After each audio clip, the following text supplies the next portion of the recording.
Bonjour à tous.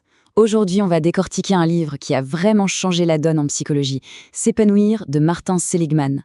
C'est un peu le père de ce qu'on appelle la psychologie positive, et son travail nous pousse à nous poser une question fondamentale. Qu'est-ce qui fait qu'une vie vaut vraiment la peine d'être vécue? Alors cette phrase, on pourrait croire qu'elle sort de la bouche d'un touriste en vacances, mais pas du tout. C'est le beau-père de l'auteur qui a dit ça alors qu'on l'emmenait d'urgence à l'hôpital après une très mauvaise chute. Incroyable, non? Au lieu de voir une crise, il a vu une aventure. Et voilà, c'est exactement cette question qui est au cœur de tout.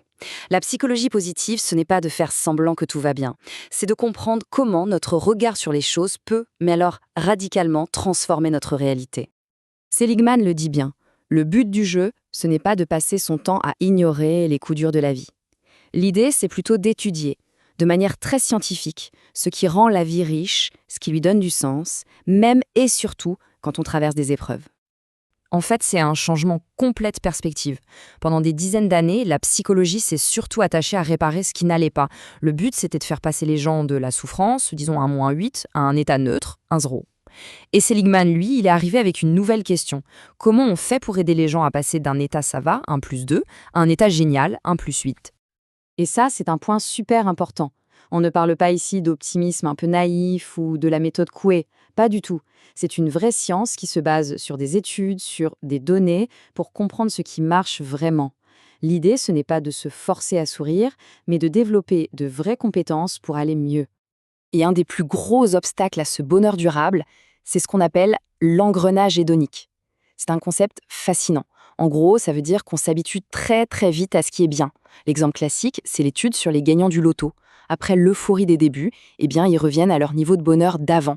C'est un peu comme être sur un tapis de course. On court, mais on fait du surplace. Alors, si courir après le plaisir ne suffit pas, quelle est la solution?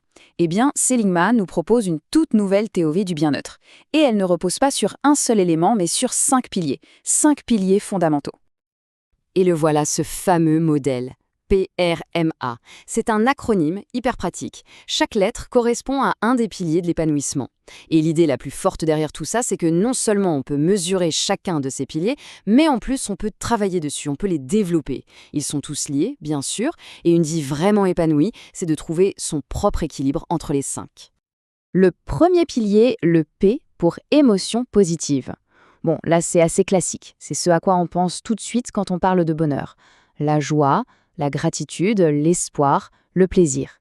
C'est évidemment super important. Mais comme on va le voir, ce n'est qu'une seule pièce du puzzle. Ensuite, on a le E pour engagement.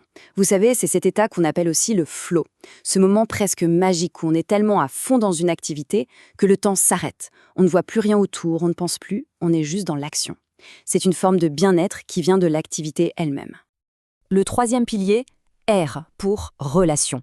Là, on touche à quelque chose d'essentiel. On est des animaux sociaux. Il y a même une théorie qui dit que si on a un si gros cerveau, ce n'est pas pour inventer des outils, mais pour gérer la complexité de nos relations avec les autres. Ce sont souvent les autres, notre plus grande source de joie et notre meilleur rempart contre les coups durs.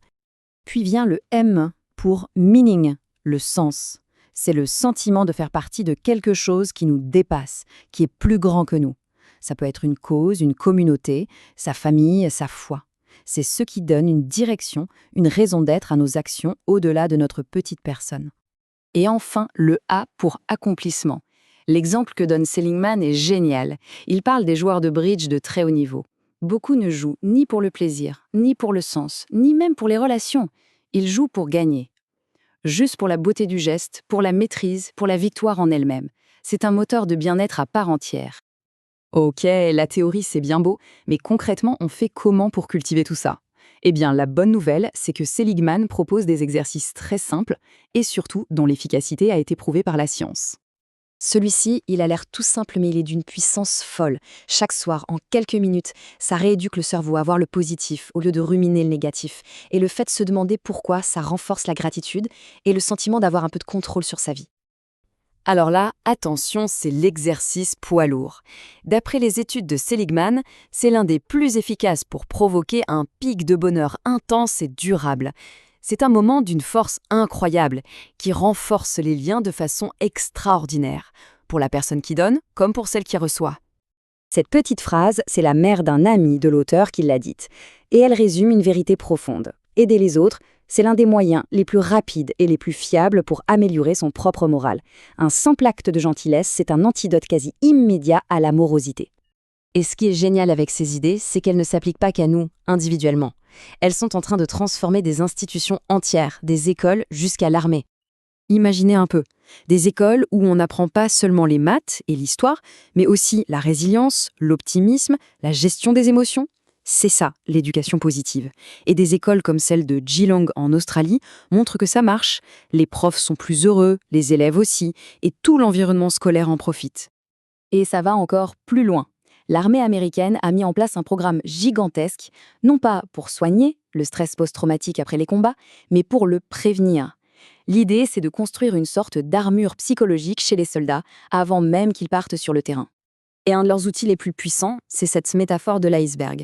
Ils apprennent aux soldats à repérer ces croyances profondes, souvent inconscientes, qui sont sous la surface et qui dictent leurs réactions. Un exemple typique, c'est demander de l'aide, c'est être faible. Une fois que l'iceberg est identifié, on peut commencer à le questionner et ça change tout. Ce chiffre, 5 pour 1, retenez-le bien, c'est le ratio de Losada. Il vient des recherches d'un certain John Gottman sur les couples. Il a découvert que les couples qui durent et qui sont heureux ont au minimum 5 interactions positives pour chaque interaction négative. 5 pour 1.